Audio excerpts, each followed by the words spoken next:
오늘은 우리가 창세기 99번째 시간으로 사람을 살리는 사람이라는 제목으로 같이 말씀을 나누도록 하겠습니다. 야곱의 가족들은 고센 땅으로 거주 이주했고 그 땅에는 기근이 더욱 심하였다 그랬어요. 그래서 사방에 먹을 거리가 없고 황폐하게 되어 애굽과 가나안 땅에 음식이 끊어졌습니다.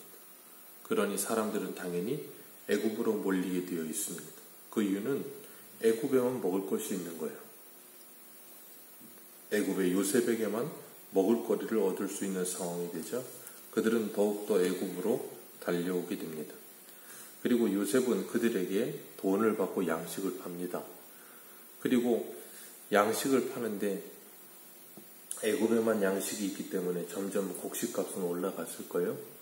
그러다 보니까 사람들은 자신들의 모든 재산을 다 양식 사는 데 썼을 겁니다.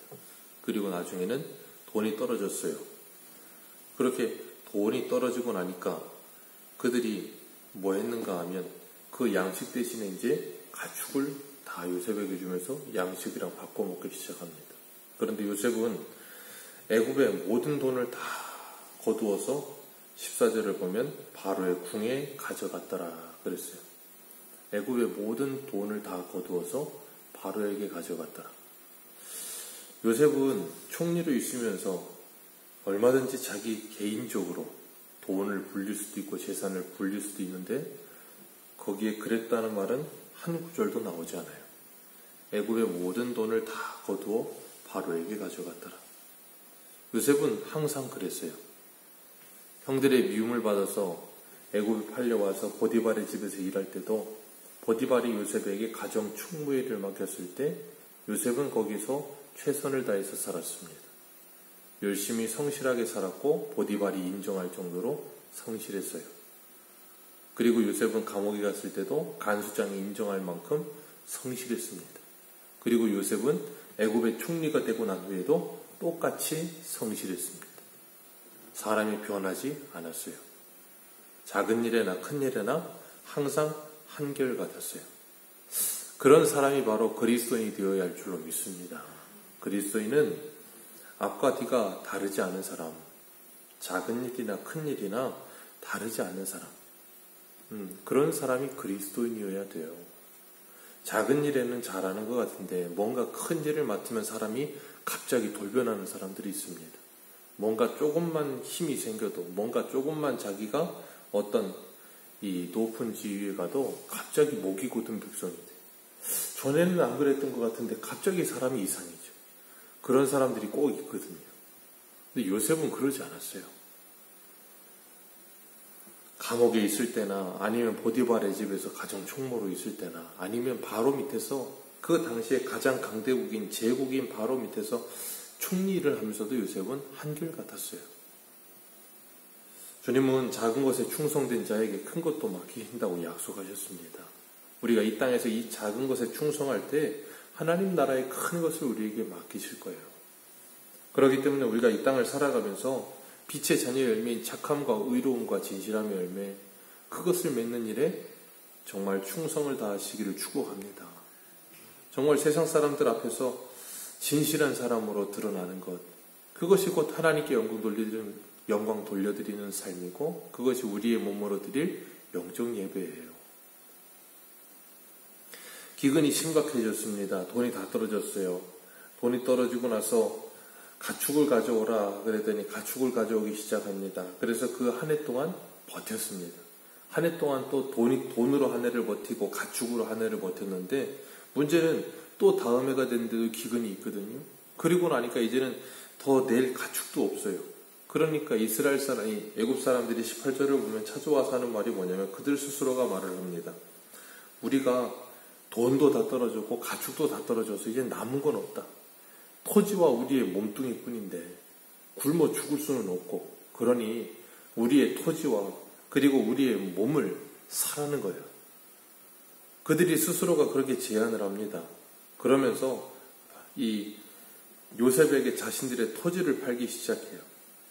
요셉은 7년 동안이나 흉년이 찾아왔습니다. 7년 동안 흉년이 찾아오는 동안에 극심한 기근 가운데서 그는 백성들에게 양식을 다 그냥 무상히 배급하지 않았어요. 그들이 충분히 살 수 있는 모든 것을 다 팔아 양식을 사게 했습니다. 무상배급하지 않았어요. 그들이 점점점 그들의 생활비가 줄어든다 해도 요셉은 그들에게 계속해서 양식을 팔았어요. 그리고 양식을 파는 것 자체가 그들에게는 은혜예요. 왜냐하면 돈이 아무리 많아도 양식을 안 팔면 굶어 죽어야 되거든요. 그런데 요셉은 그들에게 다 양식을 팔기 시작했어요. 그리고 그들의 돈도, 그리고 가축도, 그리고 그들의 토지 문서도 다 요셉에게 넘깁니다. 그리고 나중에는 자신들도 바로의 종이 되겠다고 스스로가 이야기를 해요. 그리고 양식을 사서 자신들의 생명을 유지합니다. 요셉은 그 모든 토지를 사서 그것 또한 바로에게 돌려요. 돈도 다 바로에게 돌리고, 가축도 다 바로에게 돌리고, 그리고 땅도 다 바로에게 돌리고, 그러면서 점점점 뭐 하는가 하면 바로의 집권 체제를 더 견고하게 만듭니다. 그래서 중한 집권 체제를 만들어요. 왜 그런가 하면 이 당시에 애굽의 왕 바로는 힉소스 민족으로 저 애굽의 북쪽에 있던 사람인데, 그랬던 사람들이 이쪽 밑으로 내려오면서 애굽 전체를 통일한 거예요. 그런데 문제는 뭐냐면 그렇게 애굽 전체를 통일해서 왕이 됐으니까, 기존에 있던 왕조를 밀어내고 왕이 됐으면 이 지방에 있는 귀족들이나 모든 지방 세력들하고도 다 좋은 관계를 맺어야 되는데 아직 그런 상태가 되어 있지 않은 거예요. 그러니까 얼마든지 주변에 불안 요소들이 많은 상태. 그러다 보니까 요셉이 그 모든 사람들에게 7년 그 기간 동안에 그들의 모든 돈을 다 가져오게 하고 그들의 모든 토지와 짐승까지 다 가져오게 만들어서 모든 사람이 다 바로 앞에 엎드릴 수밖에 없게끔 만들어 놓은 거예요.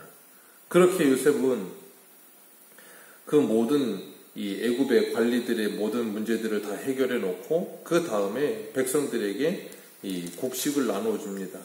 이 곡식을 나누어 주고 종자를 나누어 주면서 뭐라 그러는가 하면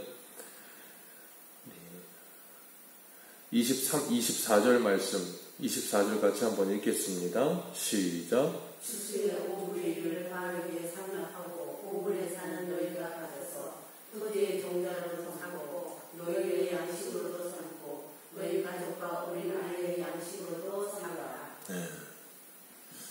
요셉이 사람들의 토지 문서를 사고 이제는 그들에게 소장농으로 토지를 나누어 줍니다.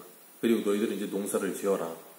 그리고 나라에 세금을 바치는데 20%만 세금을 바치라는 거예요. 이 당시에 이 고대 등동의 하모나이 업전이나 그런 데 보면 나라에서 어떤 이 토지를 빌려주거나 해서 이제 세금을 거두게 되면 거의 절반 가까이를 세금을 거둬요. 40%에서 50%를 거뒀다 그래요. 근데 요셉은 20%만 걷습니다. 그리고 나머지 80%를 백성들에게 주어서 그들과 그들의 가족이 먹고 살 수 있게 하고 내년에도 파종할 수 있는 모든 것을 다 준비할 수 있도록 도와줘요. 그러니까 백성들이 뭐라 그런가 하면 우리가 주께 은혜를 입고 바로의 종이 되겠나이다. 우리가 당신 때문에 살게 되었습니다. 우리는 당신들의 은혜로 살았습니다. 우리는 바로의 종이 되겠습니다라고 백성들이 스스로가 자원해요. 그렇게 요셉은 애굽의 토지법을 세우고 그것이 이 창세기를 기록한 모세 때까지 계속되었다라고 이야기하고 있어요. 그렇게 하면서 이 요셉을 통하여서 7년의 기간 동안에 요셉은 자기 형제들과 가족들 그리고 애굽의 모든 사람들 그리고 가나안 땅에 있는 모든 사람들까지도 다 책임지는 사람이 되었어요. 그들에게 양식을 나눠주고 그들을 7년 기간 동안에 살려주는 사람이 되었어요. 이 요셉은 예수 그리스도를 예표하는 인물입니다.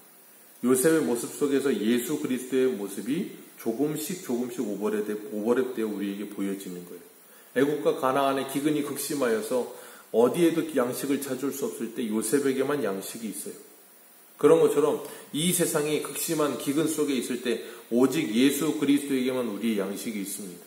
그 예수 그리스도가 우리의 영혼의 산 떡이 되셔서 이 땅에 오셨기 때문에 이 세상에서 육신적인 양식들은 얼마든지 있겠지만 우리 영혼에 살리는 양식은 오직 예수 그리스도에게만 있는 거예요. 그래서 예수 그리스도를 만나지 않으면 우리는 다 죽을 수밖에 없는 거예요. 그래서 오늘 본문 20절을 보면 20절 같이 읽겠습니다. 시작. 그러므로 요셉이 애굽의 모든 토지를 다 애굽의 모든 사람들이 기근에 시달려 각기 토지를 팔았습니다. 땅이 바로의 소유가 되니라. 아멘. 여기 보면 이 한 문장이 참 눈에 들어오는데, 모든 사람들이 기근에 시달려. 7년 기근 동안에 그들은 그 기근을 이길 힘이 없어요. 그 기근을 이겨보려고 애를 썼고 노력했지만 그 기근에 시달려서 견딜 수가 없는 거예요. 그러니까 어떻게 합니까? 스스로 자신들의 모든 것을 다 팔아 나중에는 바로의 종이 되겠다고 스스로가 자원하는 거예요. 그것이 바로 오늘 우리들이 살고 있는 이 세상의 모습이기도 합니다. 영적인 기근 가운데 이겨보려고 애를 쓰고 이리저리 기근을 이겨보려고 애쓰지 않겠습니까? 그런데 어떻게 해도 그 기근을 이길 수가 없는 거예요. 그리고 결국에는 양식을 찾아 요셉에게 오듯이 양식을 찾아 예수 그리스도에게 찾아오게 되는 거예요. 그게 바로 하나님의 은혜인 줄 믿으시길 바랍니다. 그래서 그 하나님께서 우리들을 살리시는 거예요. 그리고 하나님께서 오직 우리의 주인 되심을 인정하게 만드시는 거예요. 그래서 사도 바울은 고린도후서 1장 8절에 이런 표현을 써요. 형제들아, 우리가 아시아에서 당한 환난을 너희가 모르기를 원하지 아니하노니 힘에 겹도록 심한 고난을 당하여 살 소망까지 끊어지고 우리는 우리 자신이 사형 선고를 받은 줄 알았으니 이는 우리로 자기를 의지하지 말고 오직 죽은 자를 다시 살리시는 하나님만 의지하게 하심이라. 아멘. 하나님만 의지하게 하려 하심이라. 아멘. 하나님은 요셉 한 사람을 통해서 애굽과 가나안의 모든 사람들 그리고 야곱의 70인의 가족들을 살리셨고 보호하셨습니다. 예수 그리스도는 온 인류의 양식이 되셔서 온 인류에서 예수 그리스도에게 나오는 모든 사람들에게 양식을 주고 그들을 살리셨어요. 그리고 우리가 예수 그리스도로 말미암아 하나님의 자녀가 되고 하나님의 종이 되어 살아가는 것이 은혜라고 고백하게 해주신 거예요.